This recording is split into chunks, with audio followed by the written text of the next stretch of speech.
রাগের মাথায় কেন আমি মাধুরীকে গরম ফুটন্ত তেলে ফেলে দিলাম। সো হ্যালো এভরিওয়ান, তোমরা সবাই কেমন আছো? আশা করি ভালো আছো। আমি অনেক অনেক ভালো আছি। চলে আসলাম আরো একটি নতুন ভিডিও নিয়ে। তো আজকে ভিডিওটা শুরু করছি টোটো থেকে। আমরা সবাই সেজে গুজে টোটোতে করে বেরিয়ে পড়লাম। কোথায় যাচ্ছি সেটা একটু পরে ভিডিওতে জানতে পারবে। যেতে যেতে রাস্তার সুন্দর দৃশ্য তোমাদেরকে একটু দেখাই। চলো বলেই দিই কোথায় এসেছি। আমরা এসেছি আমার ছোট আন্টির বাড়িতে। চলো কে কে যাচ্ছি বলে দিই। সামনে দেখতে পাচ্ছ এটা আমার মা, মেজদি ছেলে মেয়েরা, মেজো আন্টি ননদ, আমার ছোট পিসি, সব বড়দি আর আমার ছোট পিসির মেয়ে, ওদের ছেলে মেয়েরা আগে থেকে পৌঁছে গেছে আমাদের আগে সকালে। ও আমিও যাচ্ছি, আমাকে বলতে তো আমি ভুলেই গিয়েছিলাম। আর হ্যাঁ, ছোট আন্টি অনেকদিন থেকে আমাদেরকে জোর করে যে আমার বাড়ি আসবি বেড়াতে, কিন্তু আশাই হয় না।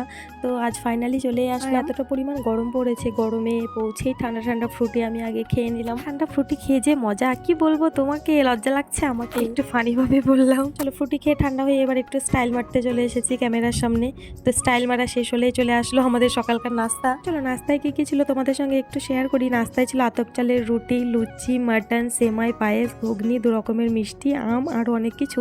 ছোট আন্টি সত্যি অসাধারণ আয়োজন করেছিল। আমিও সবাই মিলে বসে পড়লাম, পেট ভরে খেয়ে নিলাম। খাবারগুলো দেখেই মনে হচ্ছে কতটা টেস্টি হয়েছে, ভিডিওতে আশা করি দেখে বুঝতে পারছো। আর সত্যি অসাধারণ হয়েছিল খেতে। তো শেষ হতে না হতেই ছোট আন্টি আমাকে বললো, বিরিয়ানির দায়িত্ব কিন্তু পুরোটাই তোমার। তাই আমি আর মেজদি মিলে বিরিয়ানি বানাতে লেগে পড়লাম। আমাদের বাড়িতে সবাই বলে আমি নাকি ভালো বিরিয়ানি রান্না করি, তাই এই দায়িত্বটা প্রায় আমার উপরেই মোটামুটি পড়ে। শুধু আমি নয়, আমার ফ্যামিলি, আমি তো মোটামুটি পারি, কিন্তু আমার ফ্যামিলির সকলেই বিরিয়ানি বানাতে খুব সুন্দর পারে। তো এদিকে দেখো বিরিয়ানি সাজানো প্রায় মোটামুটি কমপ্লিট। আর এদিকে রায়তার জন্য প্রস্তুতি নিচ্ছিলাম। এদিকে মেজদি রায়তার জন্য শসা, টমেটো, পেঁয়াজ, লঙ্কা সব কেটে দিল, আর আমি গ্রেটারে কাজটা বেশ সেরে ফেললাম।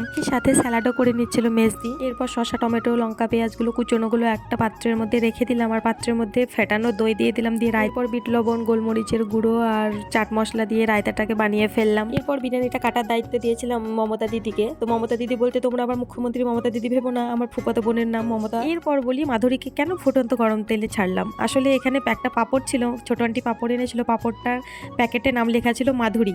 তার জন্য আমি মজা করে বললাম যে মাধুরীকে গরম তেলে ছেড়ে দিলাম। হ্যাঁ, ভিডিওর প্রথমে বলেছি, বাট ওটা মাধুরী দীক্ষিত নয়, মাধুরী পাপড়। এরপর শুরু হলো দুপুরে জমজমাট খাওয়া দাওয়া। আগে ছোট বাচ্চাদের খাইয়ে দিলাম, তারপর আমরা বড়রা সবাই বসবো।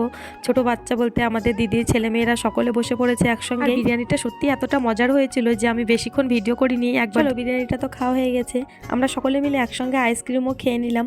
দেখো এখানে এক একজন এক এক রকম আইসক্রিম খেয়েছে। আইসক্রিমটা বেশ টেস্টি ছিল। এই আইসক্রিমগুলো খুব ভালো লাগে খেতে, এখন আর দেখাই যায় না সেরকম। মেজো আন্টি অনেক কাঁচা আম এনেছিল, আর আমরাও এনেছিল। তো কাঁচা আম ভেবে কেটেছিলাম, এটা তো ডাকর বেরিয়ে গেছে। খেতেও বেশ মিষ্টি লাগছিল, ভালো লাগছিল।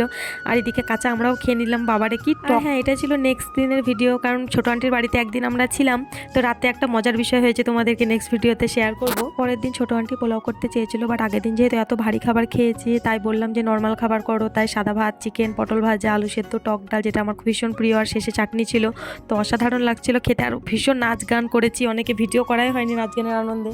আর হ্যাঁ, 2 দিনই শেষ দিনে মিষ্টি দই ছিল, যেহেতু আমি মিষ্টি দই খাইনি তাই মিষ্টি দই ভিডিওটাও করা হয়। চলো এরপর বাড়ির উদ্দেশ্যে রওনা দেওয়া যাক। তাই এটাই ছিল আমাদের ছোট আন্টির বাড়িতে কাটানো দারুণ একটা দিন। সবাই ক্যামেরার সামনে আসতে পছন্দ করে না, তাই সবাইকে ভিডিওতে দেখাতে পারিনি। তবুও আশা করি ভিডিওটা সবার ভালো লেগেছে। যদি ভিডিওটা ভালো লেগে থাকে অবশ্যই like, comment, share and subscribe করে দিও। আর একটা জিনিস দেখো, দেখলেই হাসবে, এটা মমতা দিদির মেয়ে, ব্যাগ বইতে এক্সপার্ট।